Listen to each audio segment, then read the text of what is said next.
दो ही शर्त है उसकी कि अगले 8-10 मिनट तक इस वीडियो का 1 सेकंड भी मत छोड़ना। लाइक शेयर का मन करे तो करना, नहीं तो मत करना, लेकिन इसको जितना जल्दी देखोगे लास्ट तक उतना ही आपका आगे जाकर के टाइम बचेगा। और दूसरी शर्त यह है कि ये जो स्मार्ट स्टडी है ना, वो आपको आज से ही शुरू करना है। तो विदाउट वेस्टिंग टाइम सीधा आते हैं टॉपिक पे। और हाँ, जिनके पास 8-10 मिनट भी नहीं है ना इस वीडियो को देखने की, मैं मान के चलता हूँ कि वो लोग हार्ड में बिलीव करते हैं, स्मार्ट में नहीं। जो हो सकता है उनके लिए सही हो, लेकिन मेरे भाई आज की डेट में जो कंपटीशन लेवल है, आपको जरूरत है एक हार्ड वर्कर की बजाय स्मार्ट वर्कर बनने की। आपको कब क्या पढ़ना है, कैसे पढ़ना है, कितना पढ़ना है, सारी की सारी बातें आपकी इसी वीडियो में कवर हो जाएगी। आपको एलियन बन के घूमने की जरूरत नहीं है, दूसरा वीडियो देखने की जरूरत नहीं है। वीडियो फिनिश करो और जाके पढ़ाई करो, क्योंकि आप सीखने वाले हो how to study smart. Rule number 1, don't read by time table, read by mood. पहला रूल ये है कि टाइम टेबल से नहीं बल्कि मूड के हिसाब से सब्जेक्ट चूज करके पढ़ाई करो। आपने मान लो टाइम टेबल बना रखा है, उसके साथ क्या प्रॉब्लम है कि जैसे ही आपका किसी सब्जेक्ट पे एक्स्ट्रा लोड बढ़ने लगता है, आपका टाइम टेबल डिस्टर्ब होने लगता है, या हो सकता है रोज एक ही टाइम टेबल पढ़ के आप बोर हो जाओ। मान लो टाइम टेबल के हिसाब से आपने अपने सामने मैथ की बुक खोल के रखी है। अब अगर आपका दिमाग काम नहीं कर रहा उसमें, तो आपके पास में 2 ऑप्शन है। या तो बुक को बंद करो भाई, थोड़ा घूम लो फिर लो बाहर जाके, किसी शांत जगह पे जाके बैठो और वापस आके फिर पढ़ने की कोशिश करो।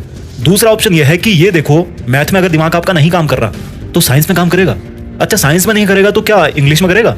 अच्छा, इंग्लिश में भी नहीं करेगा तो क्या अभी सोशल साइंस पढ़ोगे? कहने का मतलब है कि टाइम टेबल से ज्यादा आपका मूड मायने रखता है। आपको अपनी सेल्फ अंडरस्टैंडिंग होनी चाहिए, क्योंकि हर टाइम हर सब्जेक्ट को पढ़ने का मन नहीं करता यार। अच्छा, बट इसका मतलब ये नहीं है कि आप फिर उस मुश्किल सब्जेक्ट को कभी पढ़ो ही ना। उसको कैसे पढ़ना है वो इस वीडियो के लास्ट तक आपको मैं बता दूंगा। स्मार्ट स्टडी करने का रूल नंबर 2, मैंने फर्स्ट रूल में बताया कि मूड के हिसाब से पढ़ना ज्यादा आउटपुट देता है बजाय टाइम टेबल के। इस रूल नंबर 2 में आपको मैं बताऊंगा कि कितना पढ़ें और कैसे पढ़ें। अब देखो, मान लो आपने लगातार 10 घंटे पढ़ाई कर ली, जैसा कि हम सब लोग करते हैं। एक बार किताब लेके बैठ गए तो 2 घंटे, 3 घंटे, 5 घंटे सोचते हैं कि यार हम पढ़ाई कर रहे हैं, खूब कर रहे हैं। 10 घंटे पढ़ लिए, 15 घंटे पढ़ लिए। दोस्तों, दुनिया में बहुत तरह के रिसर्च होते रहते हैं दिमाग के ऊपर। रिसर्च बताते हैं कि जो हमारा दिमाग का कंसंट्रेशन पावर होता है, अगर आपको उसको बेहतर तरीके से यूज करना है तो वो ज्यादा देर तक नहीं टिकता। अलग अलग सर्वे अलग अलग बताते हैं, लेकिन मैं मान के चलता हूं कि आप शुरुआती 30 मिनट तक अच्छा फोकस कर पाओगे। तो अब आप लगातार 10 घंटे पढ़ रहे हो, तो जो आपके दिमाग की पावर है वो तो भैया पहले आधे घंटे में खत्म हो गई। उसके बाद तो बस आप टाइम को खींच रहे हो। तो लगातार बिना रुके पढ़ने का कोई मीनिंग नहीं निकलता मेरे दोस्त। मैं आपको स्मार्ट स्टडी करना बता रहा हूं। आपको क्या करना है, ज्यादा इफेक्टिवली पढ़ने के लिए आप छोटे छोटे स्पेन बना के पढ़ाई करो। छोटे स्पेन का मतलब कि 25 मिनट पढ़ो, 5 मिनट टहल के आओ, फिर 25 मिनट पढ़ो, 5 मिनट चाय पी के आओ, फिर 25 मिनट पढ़ो, 5 मिनट जाके पानी पी के आओ। ऐसा करने से क्या होगा कि जो आपका दिमाग थक रहा है 25 मिनट में, वो 5 मिनट में वापस रिचार्ज हो जाएगा और आप अगली 25 मिनट के लिए फिर से ठीक से फोकस कर पाओगे। यानी कि आपका दिमाग थोड़ा सा डिस्चार्ज हुआ, फिर आपने उसको 5 मिनट में चार्ज कर लिया। वही अगर आप किसी बैटरी को 8 घंटे लगातार काम में लेकर के पूरा डिस्चार्ज कर दोगे, तो वो भैया 5 मिनट में चार्ज नहीं होने वाली। आप 1 घंटा, 10 घंटे, 20 घंटे पढ़ लो, अगले दिन क्या होगा आपका? इसका असर पड़ेगा आपकी अगली पढ़ाई के सेशन पे। लेकिन अगर आपने 25-5 के रूल के हिसाब से 8 घंटे पढ़ाई की, तो हर 1 घंटे में आपको 10 मिनट का रेस्ट मिल गया। 10 मिनट आप रिचार्ज हो गए, तो 8 घंटे में आपको 1 घंटे 20 मिनट का रेस्ट मिल गया। आपके दिमाग को रेस्ट मिल गया, या कह लो कि वो वापस साथ में चार्ज होता जा रहा है। 25-5 के बाद में आते हैं स्मार्ट स्टडी रूल नंबर 3 पे। अब आपने क्या किया, 25-5 के हिसाब से पढ़ाई करना चालू कर दी। अब आपके दिन का जो लास्ट वाला 25 मिनट का स्पेन है ना, उसमें आपको पढ़ना नहीं है, आपको 2 काम करने हैं। और उन दोनों कामों में आपको बहुत ज्यादा मजा आने वाला है। पहला काम तो ये कि आज आपने जो पढ़ाई करी है तो उसका टारगेट पूरा हुआ कि नहीं हुआ, और उसी बेस पे आपको कल क्या पढ़ना है, कितना पढ़ना है, कल का जो स्टडी प्लान है वो आज ही बना लेना है कि कल मुझे इतने चैप्टर कवर करने हैं, या फिर मेरा कोई दूसरा काम है। जैसे मान लो आपको मार्केट जाना है, तो आपको कोशिश ये करनी है कि आपका जो पढ़ाई का प्लान है वो मार्केट जाने से पहले ही कंप्लीट हो जाना चाहिए। या कह लो कि शाम तक या दोपहर तक आप अपना टारगेट पूरा करो, और उसके बाद में दोपहर बाद या शाम को जाकर के मार्केट में काम करो, अगर बाद में कर सकते हो तो। क्योंकि मार्केट में तो इतना दिमाग लगाने की जरूरत है नहीं यार आपको। तो दिन के लास्ट के जो 25 मिनट वाले स्पेन में पहला काम तो आपको ये करना है कि आज की जो प्रोग्रेस हुई है उसके हिसाब से कल का प्लान एडवांस में बना लो, ताकि आपको सुबह उठते पढ़ाई पे लग जाना है, एलियन की तरह इधर उधर नहीं घूमना। दूसरा काम आपको क्या करना है, लास्ट के 25 मिनट वाले स्पेन में अपने आप को इनाम दो। अब इनाम कैसे दोगे यार अपने को?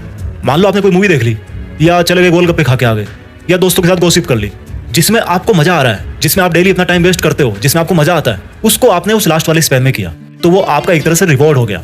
हमारा जो दिमाग है ना वो एक बच्चा है यार, और जैसे कोई बच्चा काम कर देता है तो उसको क्या देते हैं बदले में? चॉकलेट देते हैं। तो उसी तरह से उसको ट्रीट करना है। समझ गए मेरी बात? सेल्फ रिवॉर्ड और प्लानिंग करनी है आपको लास्ट वाले 25 मिनट के स्पेन में। रूल नंबर 4, मैंने आपको रूल नंबर 1 में बोला था कि मुश्किल सब्जेक्ट को कैसे पढ़ना है, वो मैं आपको इस वीडियो के लास्ट तक जरूर बता दूंगा। तो वही मैं आपको रूल नंबर 4 में बताने जा रहा हूँ। रूल नंबर 4 है कि आप तब तक किसी सब्जेक्ट में परफेक्ट नहीं बन पाओगे जब तक उस सब्जेक्ट को आप अपने लिए सिंपल नहीं बनाओगे। एक स्मार्ट स्टूडेंट वो होता है जो मुश्किल से मुश्किल टॉपिक को भी सिंपल से सिंपल वर्ड्स में समझा सके। जिस दिन आप में ये क्वालिटी आ जाए, समझ जाना कि आप उस सब्जेक्ट के मास्टर बन गए हो, आप स्मार्ट हो, इंटेलिजेंट बन गए हो। इंटेलिजेंस का मतलब होता है कि चीजों को सिंपल बनाना।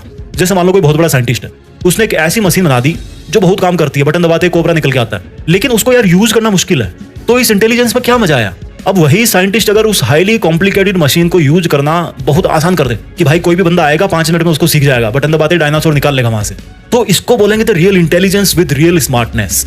अब भैया पढ़ाई को कैसे आसान बनाए ताकि हम स्मार्ट और इंटेलिजेंट बन सके? तो देखो, टॉपिक्स को सिंपल बनाने के लिए आपको फैक्ट्स और कंसेप्ट समझनी पड़ेगी। अब फैक्ट क्या होता है, कंसेप्ट क्या होती है? साल्ट में सोडियम और क्लोरीन होता है, ये है एक फैक्ट।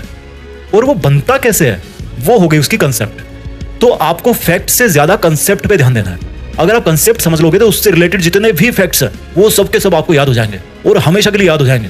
अब भैया कंसेप्ट को कैसे समझे? देखो, कंसेप्ट समझने के लिए डायग्राम समझना बहुत जरूरी है। अगर आप फिजिक्स पढ़ रहे हो, केमिस्ट्री पढ़ रहे हो, मैथ पढ़ रहे हो, तो आपको डायग्राम अच्छी तरह से समझ में आने चाहिए। और अगर डायग्राम नहीं भी है आपकी कंसेप्ट में, तो खुद आपको अपने दिमाग में पिक्चर बनाना है।